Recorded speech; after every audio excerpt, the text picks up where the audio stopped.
And this is what we have to do in behavior change. We have to help people feel successful. They've got to feel good. And if they feel good, they're going to continue doing things. Welcome to the Doctor's Pharmacy. I'm Dr. Mark Hyman, and that's pharmacy with an F, F-A-R-M-A-C-Y, a place for conversations that matter. And if you've ever tried to change your behavior and failed around your health or anything else, this is the podcast you want to listen to, because it's with my friend, an extraordinary doctor, healer, teacher, educator, inspiration for me and millions of others, Dr. Rangan Chatterjee. And I got to know him years ago before he was famous doctor. And he's really one of the leading physicians in the UK, focused on health and wellness and functional medicine. He's been the most listened to on podcasts in the UK. His podcast, Feel Better, Live More, is basically the #1 podcast in the UK and Europe. His first 3 books have all been #1 Sunday Times Bestsellers. That's the London Times, I think, right? Yeah, that's our equivalent of you guys with New York. His latest book, Feel Better in 5, which everybody should get a copy of. It's incredible. Feel Better in 5. 5 minutes is all you need to fix your health and well-being. It's a smash hit in the UK. It's sold 100,000 copies in just 7 months. It's been published in the United States recently.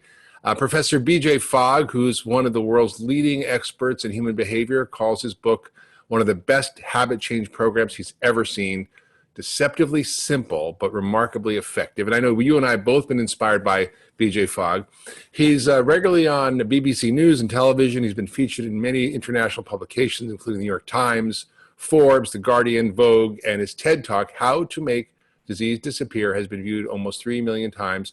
And he was also the main star and host of an incredible BBC television series called Doctor in the House, which is an incredible show that highlights how, if you go into people's homes and teach them the basic skills of healthy living, based on the principles of functional medicine, you can see remarkable transformations. People with diabetes, with migraine headaches, with all sorts of chronic ailments, literally disappeared using very simple principles you're going to learn about in the podcast today. So welcome, Rangan.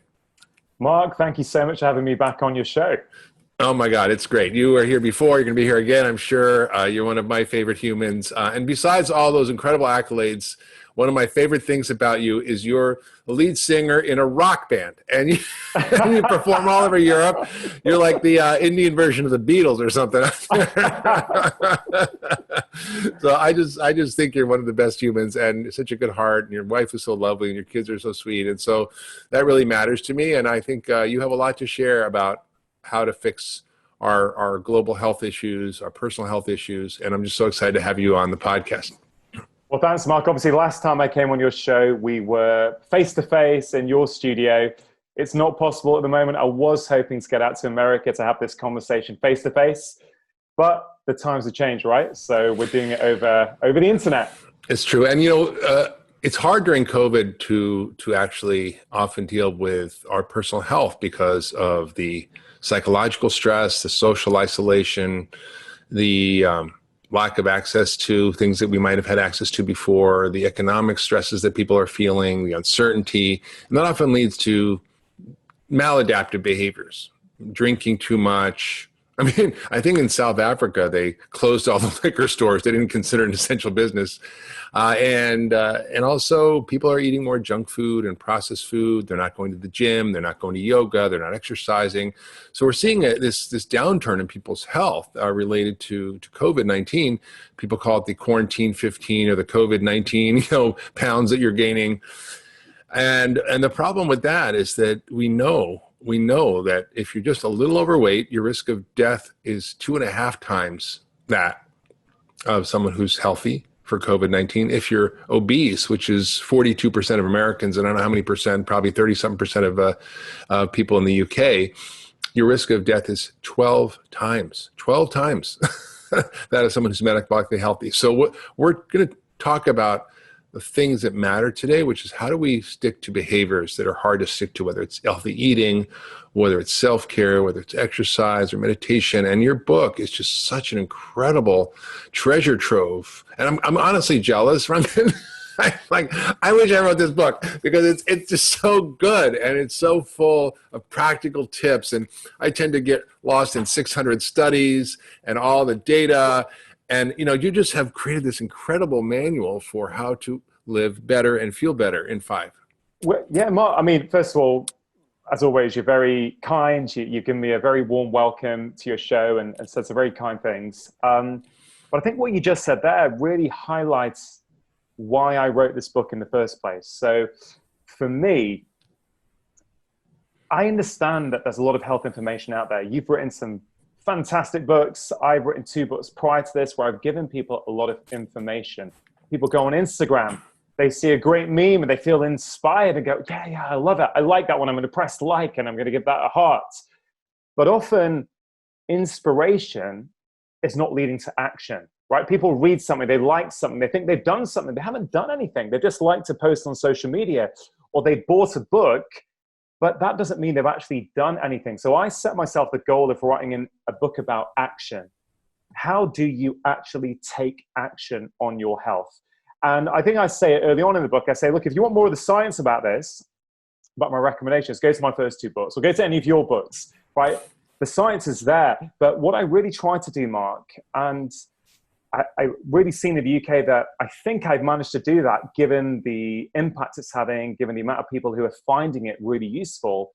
So I've tried to distill everything I know for almost 20 years of seeing patients, distill it all down and go, okay, if you want a book that's going to show you what to do and how to do it, I'm just going to give you exactly what you need to do.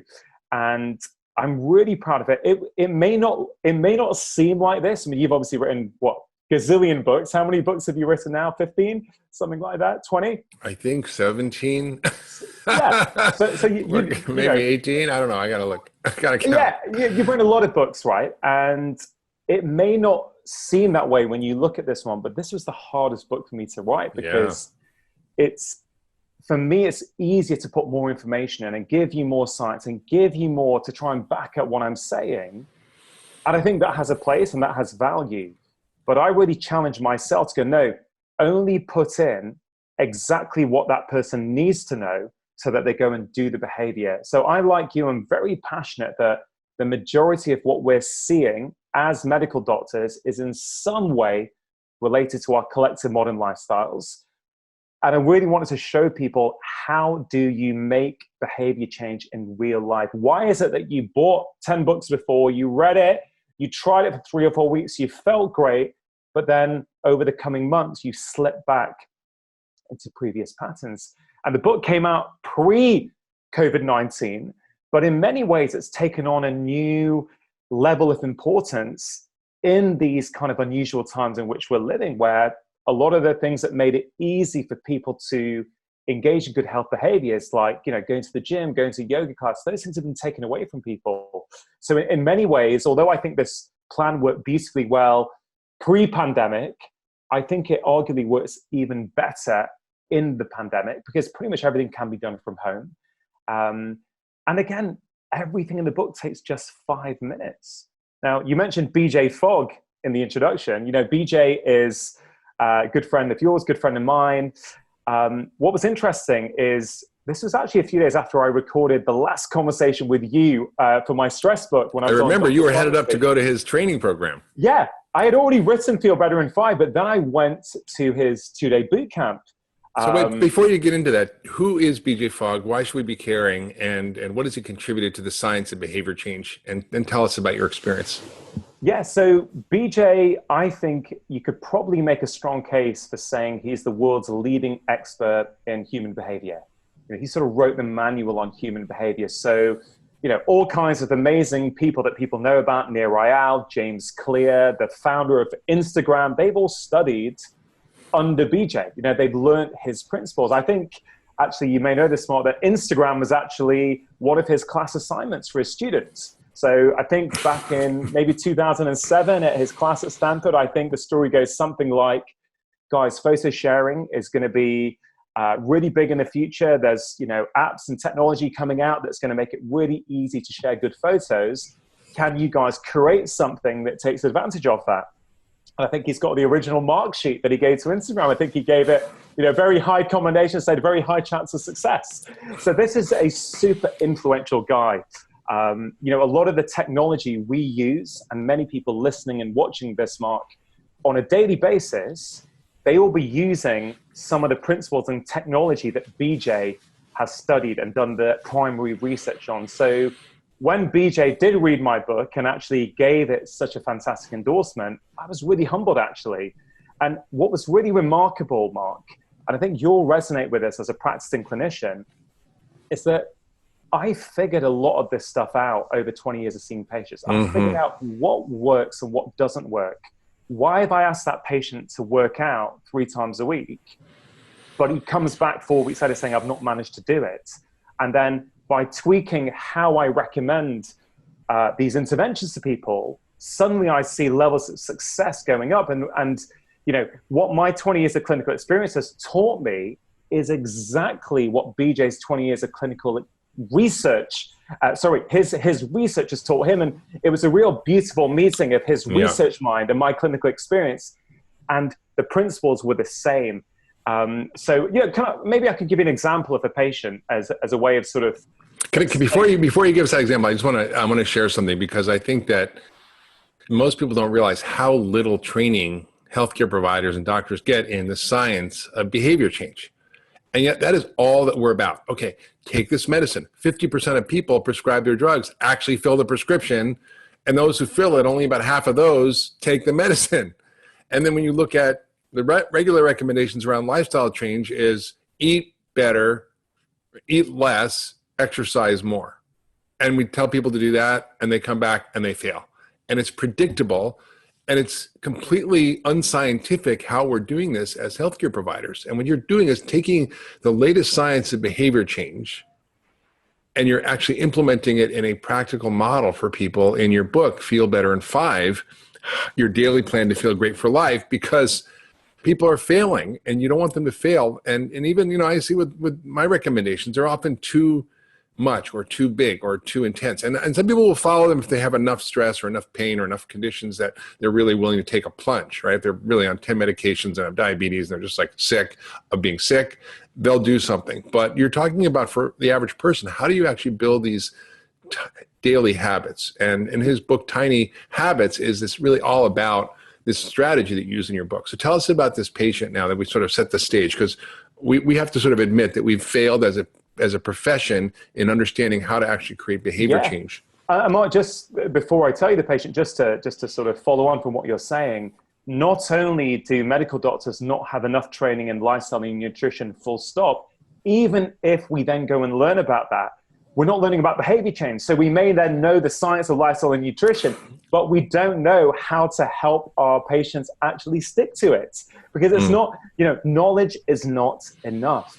Knowledge does not always lead to long-term action. And that's what we're seeing. This is where I think health coaches can be so valuable, because a lot of health coaches understand behavior change. They understand how do you help an individual create these new behaviors. But I think this patient that I saw, I think really illustrates this beautifully well. So I think it was about 7 or 8 years ago, 42-year-old gentleman comes in to see me in my practice.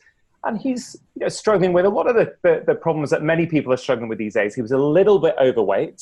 He was low in energy and struggling with his mood. Okay, these are pretty common problems.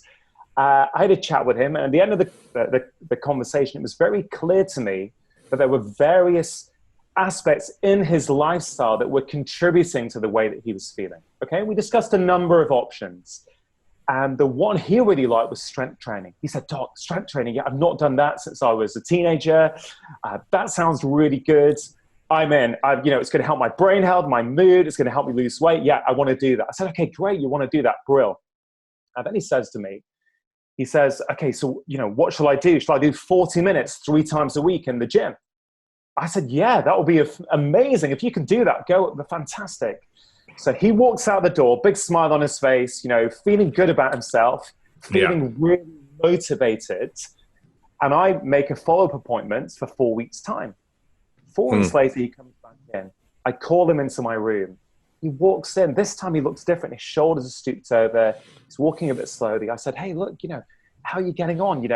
How's the gym? Is it making a difference? And he said, Dr. Chatterjee, I've not actually managed to go much yet. Work's been really busy. I've been really tired. The gym's about 25 minutes away from work. I've just not got around to it. I'm really, really sorry. And I remember, Mark, in that moment, it was a very transformative consultation for me, because in that moment, I didn't think, why has he not done what I've asked him to do? I said to myself, Rangan, listen, you're clearly not giving him advice that he feels is relevant to him in the context of his life. And so I thought, okay, I'm going to change that. I took off my jacket and I said, hey, look, I'm going to teach you right now a 5-minute workout where you don't need to buy any equipment, you don't need to join a gym, and you don't even need to get changed. And he looked at me bemused. I said, okay. So I taught him 5 bodyweight exercises and I modified them for his ability level. And I said, can you do that? He goes, yeah, I can do that, easy. I said, okay, I'd like you to do it for 5 minutes twice a week in your kitchen. And he looked at me and he said, what, in the kitchen? 10 minutes a week?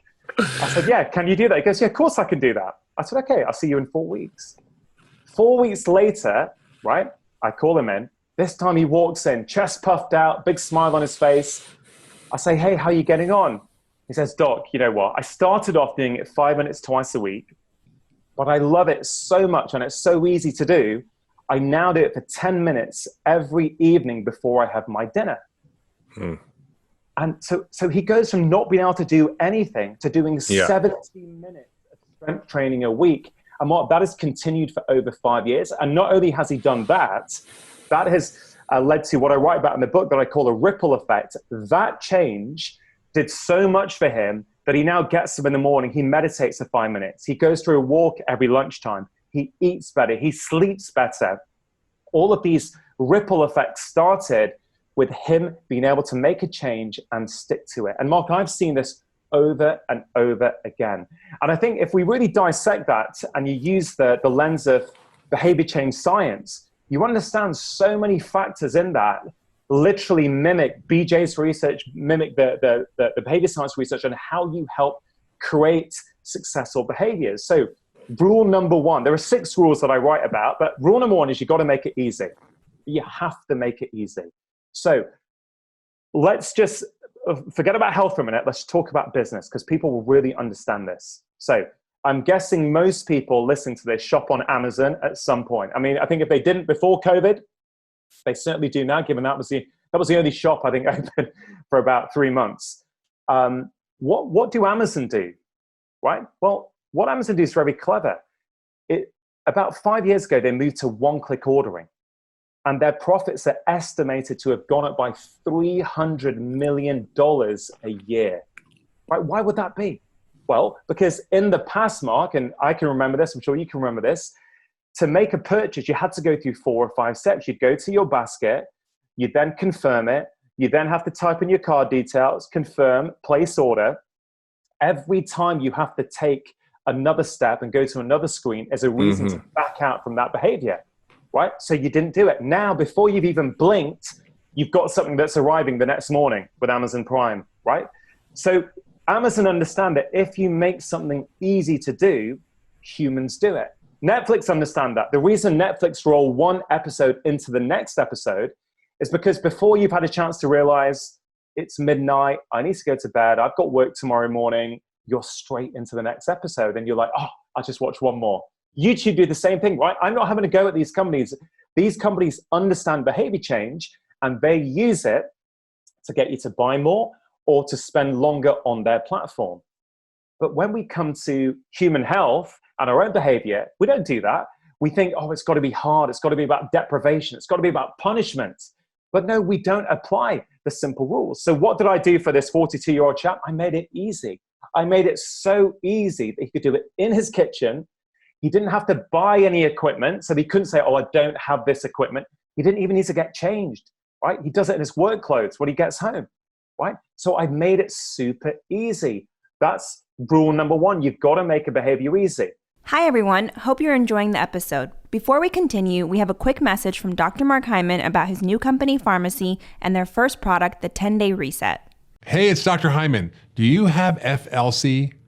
What's FLC? It's when you feel like crap. It's a problem that so many people suffer from and often have no idea that it's not normal or that you can fix it. I mean, you know the feeling. It's when you're super sluggish, your digestion's off, you can't think clearly, or you have brain fog, or you just feel run down. Can you relate? I know most people can. But the real question is, what the heck do we do about it? Well, I hate to break the news, but there's no magic bullet. FLC isn't caused by one single thing, so there's not one single solution. However, there is a systems-based approach, a way to tackle the multiple root factors that contribute to FLC, and I call that system the 10-day reset. The 10-day reset combines food, key lifestyle habits, and targeted supplements to address FLC straight on. It's a protocol that I've used with thousands of my community members to help them get their health back on track. It's not a magic bullet. It's not a quick fix. It's a system that works. If you want to learn more and get your health back on track, click on the button below or visit getpharmacy.com. That's getpharmacy with an F, F-A-R-M-A-C-Y.com. Now back to this week's episode. Rule number 2 is, where do you put this habit in your life? Right? So this is, any habit at all. And I know you've spoken to BJ as well. So BJ's got this behavior change model. That any behavior happens when motivation, ability, and trigger come together at the same time. And if there's time, we can dissect it. But that last one is really important, trigger. Any behavior needs a trigger. So a trigger could be, you just remember, oh, I remember I read in Mark Hyman's book that I should meditate, right? Oh, I must meditate today. Sure, that works. It just happens to be a very unreliable form of trigger because you're reliant on your memory. The next best form of trigger is a post-it note, like a note you put on your fridge or in your laptop screen. So when you open it, you've got a prompt to actually do a certain behavior.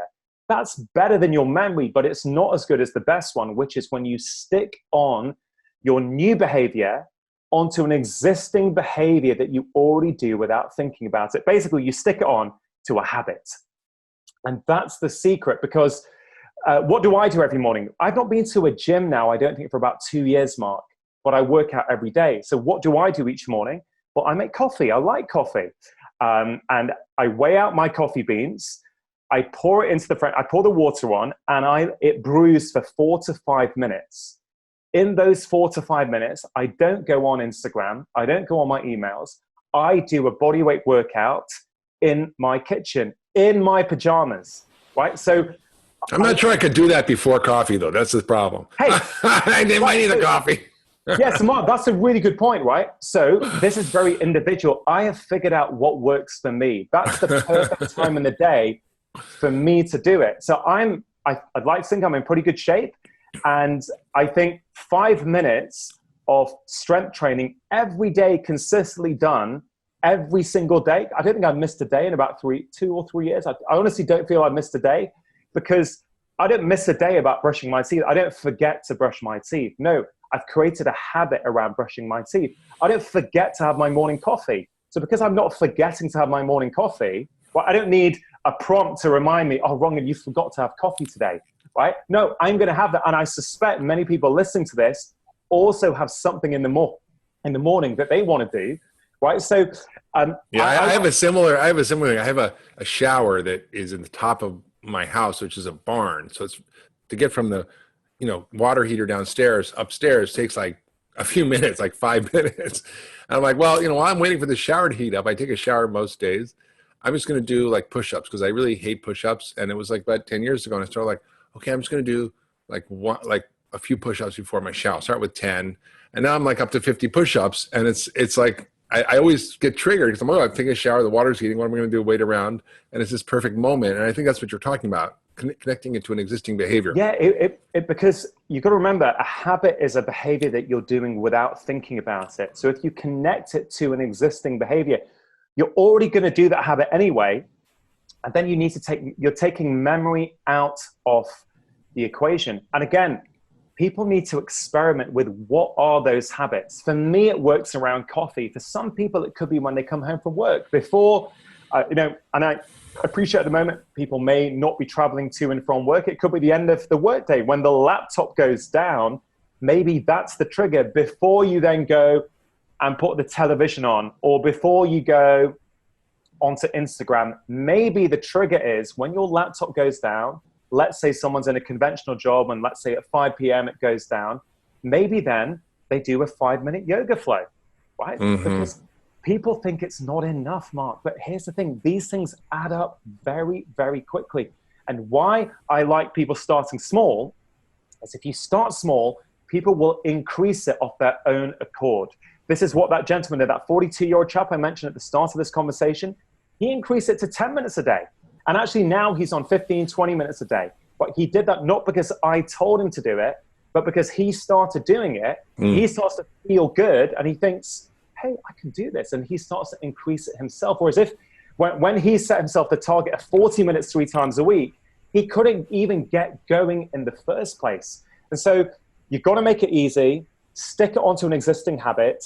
So if people are listening to this, I would ask them to ask themselves, when they had tried to introduce a new behavior into their life in the past, I bet that one of the reasons why it may not have turned into a habit is because they didn't follow one of those 2 key rules. Now, it's obviously not always the case, but by and large, I find we don't follow one of those 2 rules, and that's why we don't manage to stick to those things. Now, in that case, really important part as well, I think it's important for people to understand. Did you notice what I said about his body language? So when he comes back for the first time, he looks sheepish. He looks a bit ashamed of himself. You know, he was reinforcing the identity that he already had of himself. I can't stick to health plans. I'm not a health person. You know, I can't stick to any of these things, no matter what I try, right? But then when I flipped it and I made it easy for him, boom, he comes back. He said, yeah, I found 5 minutes twice a week, really easy. So suddenly his identity starts to change. He starts to take on the identity of somebody, oh, I can stick to a health plan. Hey, doc asked me to do 10 minutes a week. I'm now doing 10 minutes a day. I've superseded what he asked me to do. I'm a success. And this is what we have to do in behavior change. We have to help people feel successful. They've got to feel good. And if they feel good, they're going to continue doing things. But if we make them feel bad, if we shame them and say, oh, well, you've not been to the gym once. I mean, are you really going to take your health seriously? You know, that just doesn't tend to work. And Mark, I think you were very astute at the start when you mentioned, sure, some people don't need this approach. I will accept that. Some people are so sick and have tried so hard for so long to get better, they will do anything. Well, they will literally do anything. You know, they've gone through, let's say, a health crisis. Maybe they've gone through a divorce, a bereavement, some kind of significant life event. Sure, sometimes people can change overnight. But for the vast majority of us who haven't reached a pain point that's that bad yet, we need to follow these principles. And they, as BJ said, it sounds deceptively simple. Yeah. But this is really effective. And Mark, you mentioned COVID-related weight gain. Can I just tell you, we're recording this in August, right? So the book came out in January in the UK, right at the start of the year. And what's really incredible is that so many people have messaged me on Instagram saying, Feel Better Survive program has helped me lose weight. I've lost 2 stone or 3 stone. I think, what is that? That's like 30, 40 pounds I've lost over the year, slow and sustainably.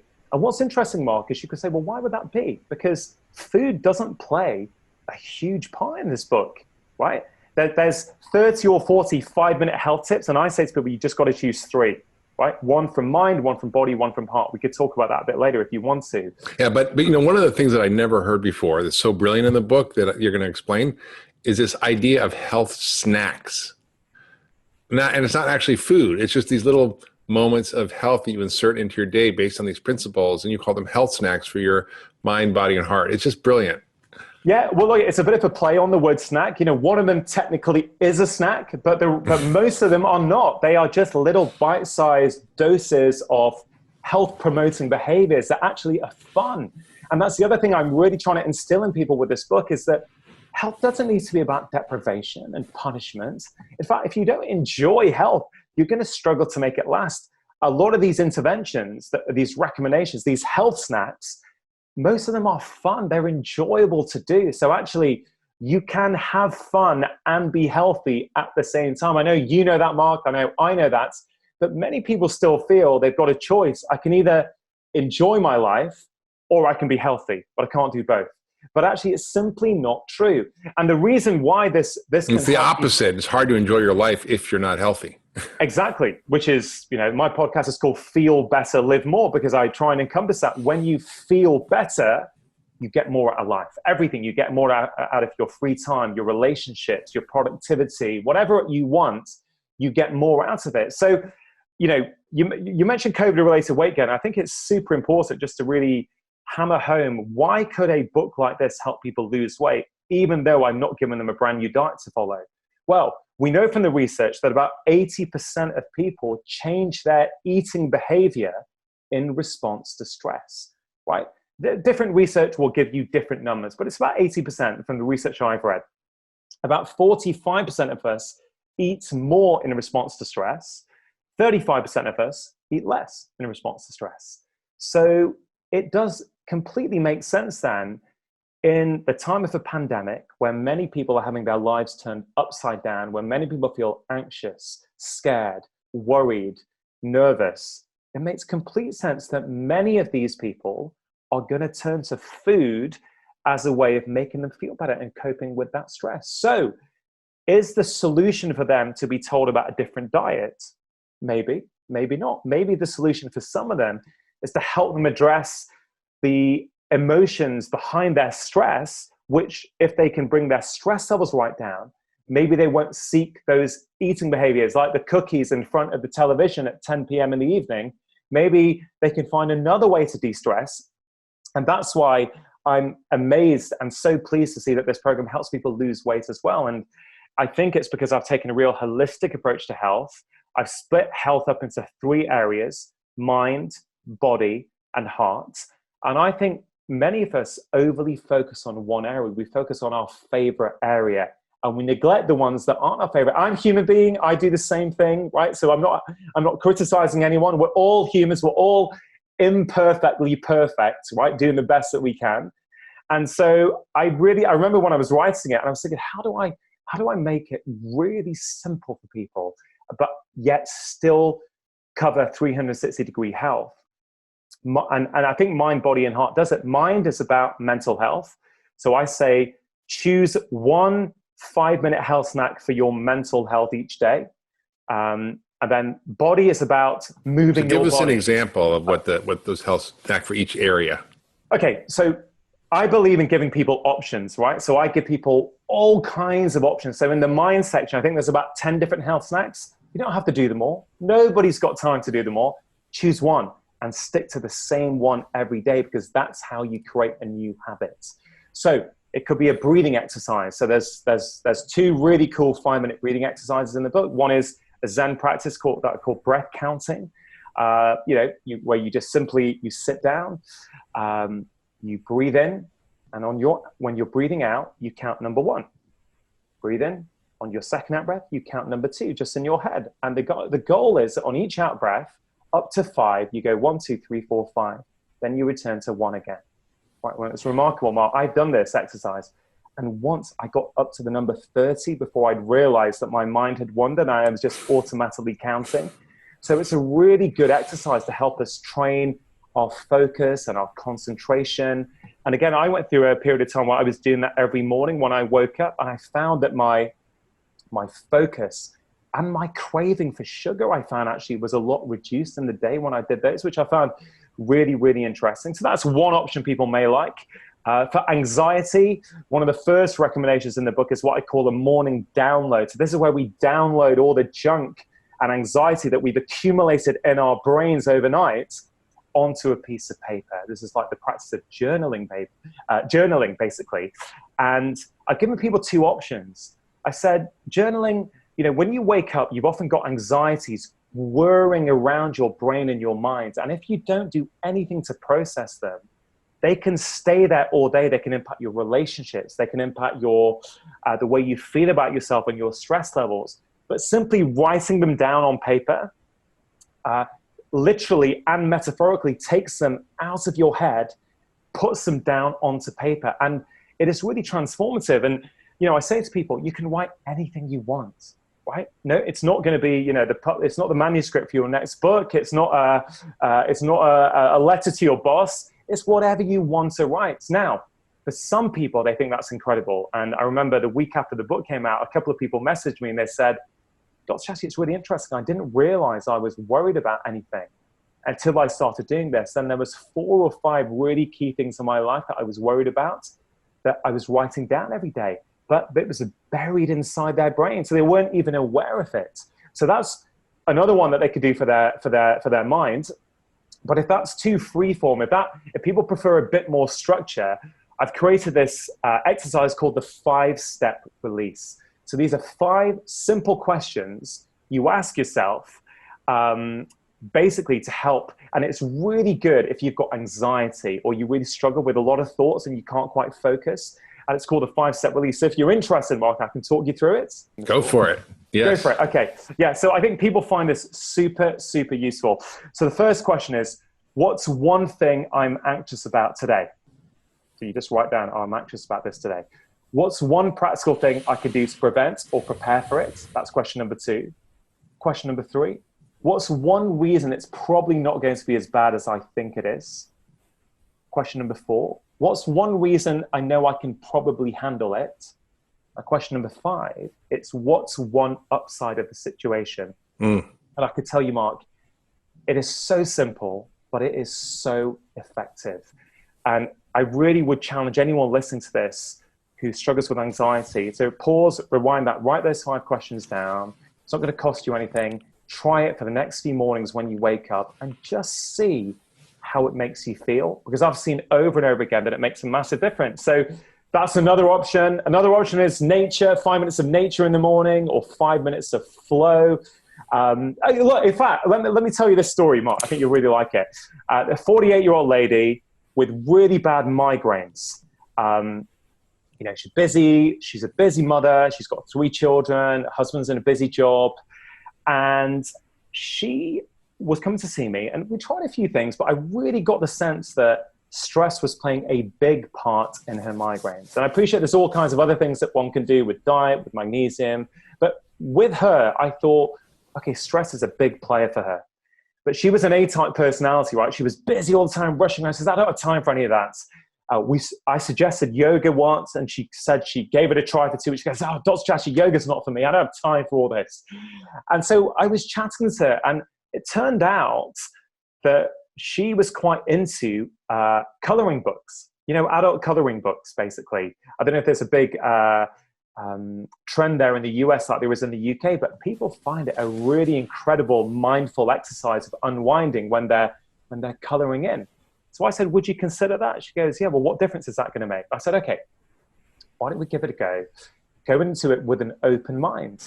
Anyway, we tried a few things, and ultimately she said, oh, I can't stick to it. And then what we did, I said, okay, look, what does your morning look like? She goes, I get up, the kids are rushing around, I need to get them ready for school, I don't have any time for myself. I go down, I make myself a cup of tea, and I sort of try and get through the morning. I said, okay, so you're going down to make a cup of tea. Do you need a reminder for that? No, of course not. I said, do you need a notification to say, oh, make a cup of tea? He goes, no, I do it every morning. That's what I do. I said, okay, perfect. This is where we can stick on your new habit. So if you want to do coloring, why don't we stick it on there? I said, what do you mean? I said, okay, so next to your kettle, you got to remember, it's in the UK, right? So people drink tea here, as opposed to, I think you guys are more coffee drinkers, I think. Yeah, for sure. You put the kettle on. I said, okay, so before you go to bed the night before, I want you to make sure your coloring book and your crayons are next to your kettle. I said, it's really important. Okay, fine. So this means she comes down in the morning, puts the kettle on, and straight away she sees coloring book and crayons. She has a visual trigger to remind her to do the behavior. So we're making it really, really easy for her. So she makes a cup of tea, she sits on the kitchen worktop drinking the cup of tea, and just for 5 minutes, chaos is going on in the house with her kids, but she sits there coloring in, right? And I'm not kidding you, Mark. Within 2 weeks, her migraines went down by about 50%. And after 6 weeks, they had almost gone, apart from on really stressful days. Now, that's amazing. Again, I'm not saying it happens in every case like that, but the point I'm trying to make is she thought she didn't have time for it. She knew she wanted to. She knew it made her feel good. But once we started applying the rules of behavior change, which most people do not apply, They think, oh, I'm going to fit it in when I've got time. No, no, no. There's a system, and if you follow the system, you're increasing your chances of success. Made it easy, stuck it onto a habit, gave her a visual trigger. Boom, she does the behavior. And it really can be that simple, Mark. So again, for people listening who are struggling with stress, maybe that might be one that appeals to you. But if it doesn't, don't worry. There's all kinds of options, because I really believe, like you, Mark, in personalized health. I don't think we should be forcing people to do things they don't want to do. Mm-hmm. Out of all those recommendations in mind, choose one. Just choose one, right? Choose one and do it at the same time every day. That's what gives the impact. I give people the example of toothbrushing, Mark, right? So a lot of people think, oh no, I can't do it every day, but I'll do a 1-hour session on a Sunday. So I say, okay, when you brush your teeth, do you brush your teeth every day? I'll try it with you, Mark. So do you brush your teeth every day? Yes. Morning and evening? 98% of the time. Okay. So maybe 99. 99, you do it, okay? I'm guessing you do it for 2 minutes roughly in the morning, 2 minutes roughly in the evening. Okay, so you know that if you give your dental health 4 minutes a day, then, over the course of your lifetime, you're going to be looking after your dental health. Yeah. But when it comes to everything else, we think, no, we've got to do a big 1-hour session twice a week or 3 times a week. And I'm saying, hold on a minute. Is your mental health, is your physical, is your emotional health not also worth the same as your dental health? Is it not worth a little bit every day? And I find this is the approach that works for most people. Now, if someone's listening to this and they go, yeah, but I find it no problem to work out for an hour 4 times a week, fine. And many people have asked me that. I said, okay, fine. So that means that you've already got that locked in. But are you also doing something for your mental health and also something for your emotional health, or what I call your heart's health? And often people find this framework so useful, because even if they're already doing one of them, it helps them identify their blind spots and go, like, someone, in fact, the lady who helped me design the book, is a really beautiful design. She said, Rangan, it was really incredible. I thought I was really healthy because, I did Pilates regularly. I'd go for a walk every day. But I realized I neglected heart health, which is all about connection. And since she got the book, and this is 8 months ago, she now, every evening, she started off phoning her mother for 5 minutes. And now it's moved on. Sometimes it's a mom, sometimes it's a friend, but she knows that human connection each day is critical. And she's found, actually, as many people have, that actually once they get that right, they start to engage in less unhealthy behaviors. Let's say sugar, alcohol. Often, Mark, we engage in those behaviors because we're not getting this nourishment in our hearts. We're not connecting with people, so we're missing out. So we try and fill that hole in our hearts with another behavior, whether it's cookies, ice cream, alcohol, binge watching Netflix, going on Instagram for 4 hours straight. We're yearning for that connection that we're missing. And that's why this heart health piece, I think, it's the most important piece in the book. I put it at the end because I thought... And you don't mean, your cardiovascular health. You mean your emotional heart. Yeah, so it was a bit of a play on words again. So, the way I talk about it, as I say, when I say heart health, well, I went to Edinburgh Medical School, and I was taught about the heart. I was taught that the heart is a muscle. It pumps blood and oxygen around the body. Now, that is true, right? That is the physical kind of function of the heart and the heart muscle. But heart's got another meaning, hasn't it? Heart's got a meaning that poets and artists and songwriters have been waxing lyrical about for years. And that's what it means to be a human being.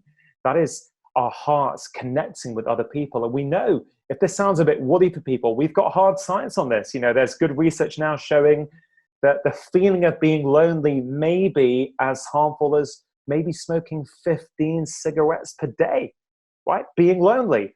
Or if the feeling of being lonely means you're going to die, you're 50% more likely to die earlier, 30% more likely to have a heart attack or a stroke, right? Being lonely and not having that human connection is a really important part of health. And I guess in these sort of pandemic times, when a lot of our social connections are being taken away from us, it's become even more important. So there are actually more health snacks in this section of the book than any other section, because that's the importance I give to this section. There are gratitude games there that people can play. There are little writing exercises people can do for themselves. But I've got to say, Mark, my favorite one, and I think you'll really dig this one as well, and it's one that I try, it's something that I call the tea ritual in the book. And the tea ritual is one of the 5-minute heart snacks for health, and it's to do with connection. So I'm married, I've got 2 young kids. Now, it's very, very easy for us to be so busy that we're like passing ships, right? Yes, we're present in the same environment. We're doing what our kids need to do. We're working, we're sort of eating together or whatever, but we haven't really spent any quality time together. So the tea ritual, and again, it's not just for couples or partners. If you have a flatmate in your apartment, it can work as well. But it's just, the commitment is for 5 minutes a day, my wife and I will put our laptops away, our phones away, we'll make a cup of tea, and the goal is that we're going to, without any distractions, ask each other how we are. Now, Mark, some people may be thinking, you're a medical doctor to me. Like, why do I need to hear this stuff about relationships from you? First of all, I'd say you don't have to. It's the first thing I say. But the second thing I say is I really feel, from what I see time and time again, this lack of nourishing relationships in our life, the fact that we're so distracted now, we're not being present with the people that mean the world to us. Mm-hmm. I know that feeling. I'm not perfect here. I sometimes will, pre-COVID, I'd walk in sometimes. I'm still sort of trying to answer emails or get back to someone on Instagram instead of being present with my wife and my children. Mm-hmm. It's very, very common. And I found that when we put the kids to bed and before we do anything else, Mark, we sit down in the kitchen and we make a ritual around it. It's a nice green teapot. We make some mint tea and we sit there. The requirement is we do it for 5 minutes. Now, I don't at the end of 5 minutes say, hey, babe, look, we're done. 5 minutes. Like, it's time to get back on my email. No, of course, sometimes the 5 minutes leads to 10, leads to 20, leads to 30. Mm-hmm. But the commitment we make is 5 minutes, because why 5 minutes underpins this whole book is this. 5 minutes is a small amount of period of time. It's a small amount. It's small enough that even the busiest person feels that they can fit it in. And if you don't have 5 minutes, you got to really look at your life and what's going on. Yes, but it's long enough. It's long enough where if you do it consistently, you will experience a benefit. And I can tell you, Mark, when my wife and I do the tea ritual, and we fell off at the start of lockdown, we stopped doing it. And it had an impact on our relationship. And it is amazing. 5 minutes of dedicated connection time really knocks onto all these other areas. So again, if people are listening to this, if they're in a relationship, it could be with your children. It could be with your children. Are you inside all day with them and they're around?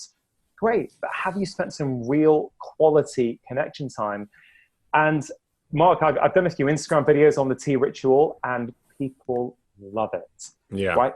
And I honestly think, Mark, 20 years ago, you wouldn't need two medical doctors like us talking about this. I think that was inbuilt into culture 2 years ago. You come back from work, you don't have any more work to do till the next day. You have your dinner and then you'll connect over the evening. It's only now in the modern era where we finish dinner and then we're back on our computers, we're back on our emails, we're back on Instagram. And I'm not having a go at that. I'm just saying, just be mindful of making time. So, I'm just trying to give people examples. I agree. I mean, I found the same thing. My wife and I, we were both busy, but, I decided to have a special ritual called What's Up Below. And we have coffee in the morning. We sit down on the couch or we sit down outside and we just deeply ask ourselves, what's not on the surface of all the normal stuff, like how you doing on the surface, but like what's up really below in your life? What are the things you're dealing with, make you happy, make you sad, make you cry, make you laugh? Like, what is it that really is up for you? And so that what's up below is it's very much like, how are you doing? And it's a coffee because it's America, but it's a very powerful tool to stay connected, and to stay connected, not just on a superficial level, but on a deeper level. Is a different form of nourishment. I mean, we need heart food, we need soul food, we need body food, we need mind food. And all these healthy snacks, these health snacks that you talk about are really so simple. It's such a simple idea. And we think health has to be such this onerous thing that we strive towards, that we always fail at, that makes us feel bad about ourselves, that then we sort of in this vicious loop. And your book is really, Feel Better in 5, this book is really a way for people to understand how to break that pattern, break that cycle in little incremental steps and tiny habits, as BJ Fogg calls it, that allows you to really succeed. And then, like you say, you don't just stop at 5 minutes talking to your wife. You might be talking to her for an hour about whatever's going on that really matters to you guys. And it's just, you can do this with kids as well. Like, people often ask me, Mark, what about children?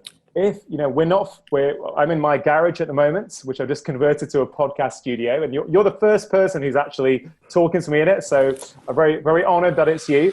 But just there, I could see my kitchen on the wall next to our fridge. My wife, me, and my 2 kids, my son is 10, my daughter's 7. We have our own charts. We've got our own mind, body, heart charts. So they have chosen their mind snack, their body snack, and their heart snack, and we all tick it off each day. So we have a reminder in our kitchen of us doing our daily habits. And that's you should get the gold stars. So I had those when I was in kindergarten. I love those. Yeah, but you know what? It works because the kids do it, not because daddy's told them the benefits of a breath practice, which I've tried to do, but I'm not convinced that that's making the difference. No, they want their tick on their chart, right?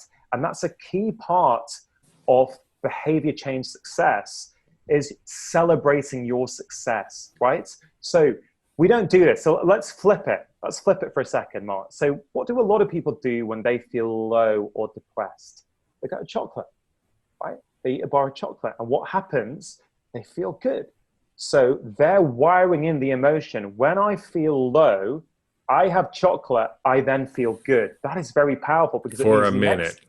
For a minute, yeah. But what it does is that it wires in a very powerful behavior sort of loop, which is next time you feel low, oh, I could have chocolate because that's going to make me feel good for a minute. And I'm saying we do it for bad habits. We don't do it for good habits. So you want to spend a few seconds luxuriating in the feeling. Let's say you've done a workout, right? And I think there are about 10 5-minute workouts in the book, none of which require equipment, none of which require gym. A lot of them are super fun. Feel good about it. Go, oh, you know what? I was feeling bad before. I've got loads of energy. Spend a minute to celebrate that success. A great way of doing it is ticking it off on a chart. That's why we have these charts on the wall. I think actually on my website, there is a mind, body, heart chart that people can download and print off for free. If they, if they don't want to get the book, just print off the chart, put it on your fridge, choose one mind snack, one body snack, one heart snack, and each day tick it off. Because and Rangan, what's the link to that chart? I should know this stuff, but I don't. drchatterjee.com, Feel Better I think in it's 5. drchatterjee.com/chart, I think, CHART. I think that's where we put it. But I'll send it to your team so you can have it in sort of in the show notes, notes, whatever. But it really does work, and I say it works for kids. Mark, it works great for adults as well. We like to know, we like to see a visual reminder that we are being successful. Then let's say you've had a really bad week. It's been super stressful. Let's say work's been tough. You can still look at that chart and go, you know what? 21 times this week, I have done something proactive for my physical, mental, and emotional health. And you know what? That feels good. And it helps to balance out all the stresses that we have in life at the moment. So, I know it sounds simple. This stuff works. Whatever you want. And if you're listening to this and actually you don't have a health problem, you just want more focus, you want to improve your athletic performance, or you want to improve your longevity. What I did, Mark, because I appreciate some people like a bit more guidance, because I do say, look, choose the ones that you want. But I realize with 40 or 55-minute recommendations, some people will get stressed out trying to choose just 3. They'll go, no, I want to do that one, and I want to do that one. So what I did is I created this beautiful 22 different things, 11 things you want more of, 11 things you want less of. And I have pre-chosen a combination of 3 for you. So if you want to take thinking out of it and you want to say, hey, I've got anxiety, tell me what to do. I have chosen what I consider to be the 3 best health snacks for anxiety. If it's depression, I've chosen for you. If it's type 2 diabetes, I've chosen for you. If it's longevity, if it's better concentration, better sleep, more energy. It's sort of like personalized health snacks for you. It is. Exactly. Because I don't know about you, Mark, but one of the struggles I have when writing books, and I'd be interested to know what you say to this as someone who's written a lot more books than me, is I, like you, believe in personalization of any recommendation. Yet when you're writing a book, it's kind of, you don't have the luxury of seeing that individual in front of you, so you can actually tweak it. So it's always a challenge for me, is how do you allow people to make personalized choices in a sort of prescriptive book? And the way I tackle with it here was, I said, you can choose, but if you don't want to choose, here are a few things to get you started. I mean, how do you approach that? Well, I think it's just a really incremental for me. Like I just like to get people started on something, and if people have what I call NEP syndrome, which prevents them from changing. NEP stands for not enough pain, right? So they're not motivated enough to actually create a massive change, which can create massive shifts in health, right? So I do put people on, for example, on a 10-day reset, literally a dramatic change in diet and lifestyle for 10 days to see how different they can feel. Because if you just do one little thing, it might take longer to see the changes happen, but it'll happen. So I think it's very personalized, and I think your book is just so brilliant in the personalization for all these different health conditions. You've literally pre-personalized all these different health snacks to have the maximum benefit for those particular issues. It's just to try and recognize that you said everyone's different, right? Some people will love the choice. Some people go, cool, I get to choose. That doctor's not telling me what I need to do, I can choose. But some people will find the choice overwhelming, and they will want, they'll want a bit more guidance. So I'm trying to, basically, like I do in my practice, personalize it for the individual. But you mentioned the word motivation, Mark. And I wonder if I could just expand on that a second, because I really think motivation gets really misunderstood in the sort of context of behavior change when we're trying to improve our health. So people think motivation is enough. No, I don't think it is, unless you have enough pain, as you just highlighted. If things are so bad, yeah, sure, I think motivation is enough. Or certainly it can be enough for the first few weeks, the first few months. But for a lot of people, it really isn't. And then when you look at the research, it's really interesting. Motivation goes up and motivation comes down. What Professor Fogg calls it is the motivation wave, right? So it comes up, it goes down, it comes up, it goes down.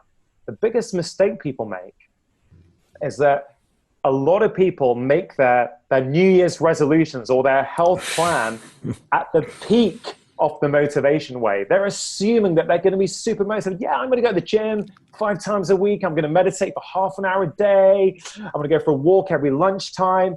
Sure. And for a week or two, when they're feeling that motivation, they do it and they feel great. But then what happens is that life gets in the way. They've had a bad week at work, or, they've got to take their kids somewhere and they're back late, and it all falls off. So they go from everything to nothing.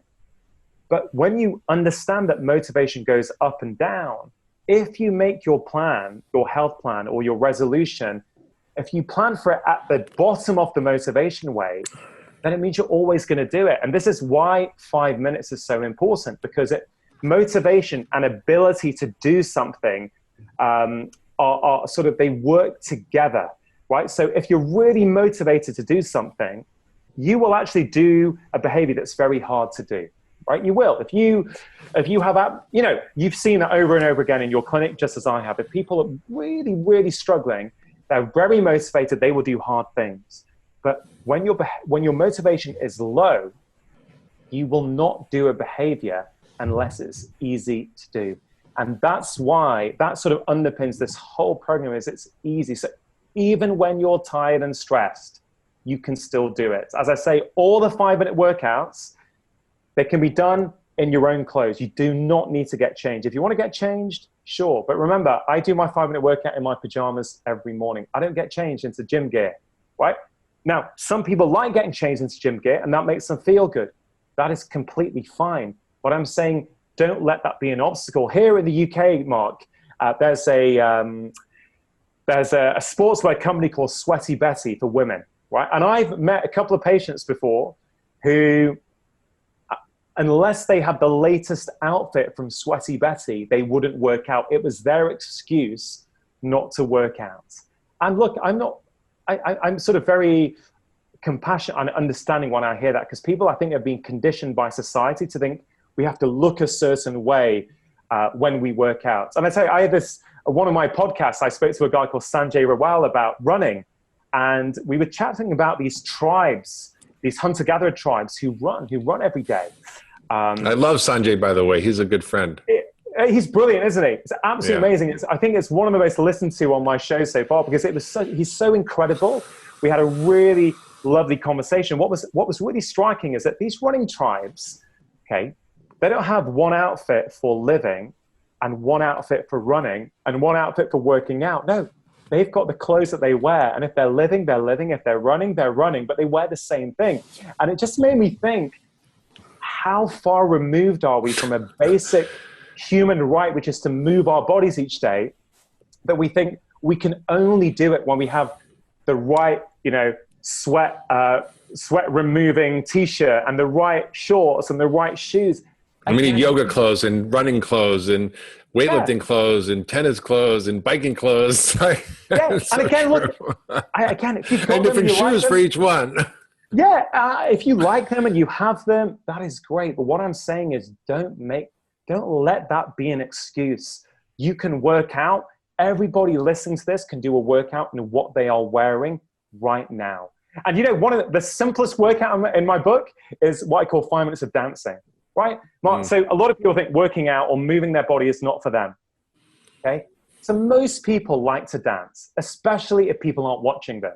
Right, so if people are at home and if you want to get moving but you don't know where to start, I challenge you, go into your kitchen or your living room or your bedroom, put on one of your favorite tunes for 5 minutes and have a little boogie. That is movement. That counts. Right? It doesn't have a special name. It doesn't have a special class you need to go to or spend money on. But you know what? You'll be releasing endorphins. You'll be improving hormone release all over your body. You'll be burning off energy. Your mood will be elevated. And if someone's feeling sad, put an upbeat tune on and dance to it. It is almost impossible to feel low and anxious when you're dancing to an upbeat tune. You simply can't do it. And my favorite one for that is Happy by Pharrell Williams. I just love that song. Yeah, exactly. And so again, how do you do it? Make sure on your phone, if that's where you listen, or if you have, I'm a bit old school. I still got a CD player in my kitchen. That's what I like. But make sure you've got tunes ready on hand when you're feeling down, or you think, I'm going to do my 5 minutes of dancing now. Here is my playlist. What you don't want to do, and it's the same with workouts, you don't want to go, okay, it's workout time now, or it's dancing time. Which tune am I going to choose today? Because then what you have is you can spend 20 minutes scrolling, going, no, I'm not sure I danced to that one yesterday. Oh no, before you know it, the time's gone, you haven't done anything. Or by the time you've worked out whether you want to do yoga or Pilates or strength training, you know what? That procrastination takes time and energy. That's why I say when you're starting this plan, choose the workout you like and do it every day, the same one. Because it's, you don't, for example, brush your teeth one day, Mark, right? You don't on a Monday go, I brushed my teeth today. And then on a Tuesday go, hey, I brushed my teeth yesterday. So I tell you what, today I'm not going to brush them. I'm just going to floss them. And then on a Wednesday you go, I brushed, I flossed. Today I'm just going to rinse. The reason it's a habit is because you've done the same thing every day at the same time. And you can absolutely do that with health. And Mark, I know for some people, this is a new way of looking at things. They've been conditioned into thinking, it's got to be hard. It's got to be difficult. And if you're listening to Mark's podcast and you listen each week to all your amazing guests and you have implemented health changes and you're doing great with your health, fine. I'm not asking you to change anything. I'm not saying go to this 5-minute plan. If you've already got something working, that's great. But there's many people who will be listening who have tried over and over again. And it's these people really that I wrote the book for, to say, you know what? Health is not as hard as you think it is. Health can be fun. Health can be enjoyable. Health can be something that helps you to get more out of your life. And actually beyond that, this plan will help you change the identity of who you are as a human being.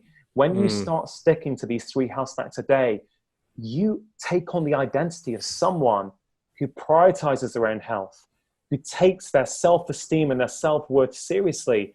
And that will impact your health, but it will also impact your relationships. It will impact, you know, your interactions with your work colleagues. It will impact how you parent your children. And all I'm asking people is 5 minutes 3 times a day. That's 15 minutes a day. It's all I'm asking. And I say at the back in frequently asked questions, I say if 3 health snacks a day is too much, you know what? Fine, start with 1. Right, start with 1, but do it every day at the same time. Yeah. Right? And that's the key. That's how you build a habit. And you can think it's too easy. You can ignore it. You can go for that 1 hour 4 times a week. And if that works for you, great. I am really, really pleased for you, I promise. But if it doesn't, I honestly would urge you to give this a go. So Ryan, this has just been so brilliant, and it's broken down some of the challenges that people have around behavior change and around sustainable behavior change, and about figuring out how to motivate themselves, and also addresses the myth of willpower, because willpower is not something that actually works most of the time. You can white knuckle it for a little bit, but you have to actually make these things part of you on a daily basis. And this marriage of medicine and behavior science and the science of how to create health with the science of how to create healthy behaviors is just brilliant. I've never seen it put together in such a beautiful, simple way as in your book, Feel Better in 5, Your Daily Plan to Feel Great for Life. It's just a tremendous book. I think everybody needs to pick up a copy today. And before we close, I'd love to ask you, what are your health snacks every day? And how do you implement this to support your own health and well-being? Yeah, so Mark, that's a great question. So I've got the foundation sort of built into my life now. So I do now mix and match a little bit, but I can only do that because I stuck to the same thing at the same time every day for a prolonged period of time. So what do I normally do, right? So I will do my mind snack first thing in the morning. So I would start off, and I did this for a good year or so. For me, it was a breath practice. So I would start every morning before I did anything, before I made my coffee, I would do 5 minutes of breath counting. And I found it a really wonderfully relaxing way to start the day. Then I would go into the kitchen, I would make my coffee, and during those 4 or 5 minutes while it was brewing, I would do a workout. So I initially was doing body weights, but I actually do also keep some dumbbells in my kitchen. So I will mix and match that. But essentially, until the beeper goes off for me to plunge my coffee, I am working out. Now, here's the truth, Mark. Sometimes the beeper goes off, I plunge the coffee, and before I drink it, I'll do a few more. So often it'll be 10 minutes. That's the truth. But then I get to then sit, drink my coffee. I normally read something positive there just to make me feel good for the day and really enjoy and take that moment. But then in terms of the heart health snack, I actually do 2 a day. Okay, I do 2 a day now. And one is the tea ritual that I mentioned. So that's when the kids are in bed, my wife and I will sit there for 5 minutes and we'll connect for at least 5 minutes. Although we fell off it a little bit during lockdown, that wasn't failure, Mark. That was a reminder that, oh, when we don't do this, our relationship isn't as close as it is when we do it. So again, reframe these things. That wasn't failure. That was education. That was like, this is important. We need to get back to that. But the other thing I do is a gratitude game. And I don't need to find time to do this, Mark, particularly over lockdown, because I'm having my meals every evening with my wife and my 2 kids. So over dinner, we play a gratitude game and we all go around answering 3 questions. What have I done to make somebody else happy today? What has somebody else done today to make me happy? What have I learned today? And you know, it's a beautiful game. It helps connect you with the people around you. It helps you feel good because you're reflecting on the positives. But again, Mark, just to hammer home the same point about behavior change, because it's part of our evening meal, I don't need to find time in my day to do my gratitude. No, I have dinner every evening with my family, right? I don't need a reminder to say, Rangan, look, you've forgotten to have dinner. You've got to have dinner tonight. No, I'm having dinner. So that is now one of our heart health snacks is one we do as a family. That's beautiful. I really hope by sharing that, Mark, I'm not saying people have to do the same one, but I like you, Mark. I'm a busy guy. I've got lots of juggling balls, whether it's weekly podcasts, seeing patients, writing books, caring for my elderly mother who lives nearby, whatever it is. I'm, like many people, super busy, but I do prioritize my health. And Mark, I will also say, and I know this because I was a carer for many years before my father passed away 7 years ago. That's why I moved back to the northwest of England, is to help my mum look after him. He had lupus and kidney failure. He was on dialysis. I know that there will be many carers listening to this, Mark, who will say, I don't have time for myself. I'm caring for someone else. I'm looking after someone. And I really hope, and I have seen this in the UK, that many carers have found this really helpful for them, because they're like, oh, I could manage that actually. I can do that. Yeah. And having been a carer, and still for my mum, I am now again, I really want to give that message of hope to carers that you can afford a bit of time each day to look after yourself. Not only will you be helping your own well-being, but it will help you look after whoever you're looking after in a more relaxed, stress-free way. I mean, the beautiful message of your podcast and your books is this whole idea that if you feel better, you can live more. You can be more engaged in the things that matter to you, in the relationships that you care about, in the work and your purpose in the world, and your own well-being. And it's such a simple idea, but it's so powerful. And I think that we neglect ourselves in the service of our greater missions or other people or whatever excuses we have. But you, in your book, Feel Better in 5, you've created literally hundreds of ideas for people for these health snacks for mind, body, and heart. And there are thousands more that people can create that aren't even in the book. But the whole idea is, how do you design your life for success? And you're saying basically it's not by saying I'm going to run, an Ironman marathon next month. It's by doing 5 minutes 3 times a day for mind, body, and heart. It's just such a simple, beautiful message. And I'm just so honored, Rangan, that you came on our podcast, that you shared this incredible idea, which is a real breakthrough in medicine. I think it needs to be implemented across healthcare. And it's all in your book, Feel Better in 5, which people can get everywhere. They get their books on Amazon. You can go to the website for the book. It's called Dr. Chatterjee. It's DrChatterjee.com. Feel-better-in-5. So basically Feel Better in 5 with dashes in between. And check out his podcast, Feel Better, Live More Podcast, which is fabulous everywhere you find your podcasts. Thank you for your incredible service and work and bringing these ideas to humanity and being such a good human being in the process. So grateful to know you and be part of helping you share their story about making these incremental changes that make all the difference. Thank you so much, Mark. Thanks for having me. Thank you so much, everybody. If you loved listening to this, please share your thoughts and comments. Tell us how you've made those little incremental changes that have changed your life. We'd love to learn from everybody. Share this with your friends and family on social media. Subscribe wherever you get your podcasts. And we'll see you next time on The Doctor's Pharmacy.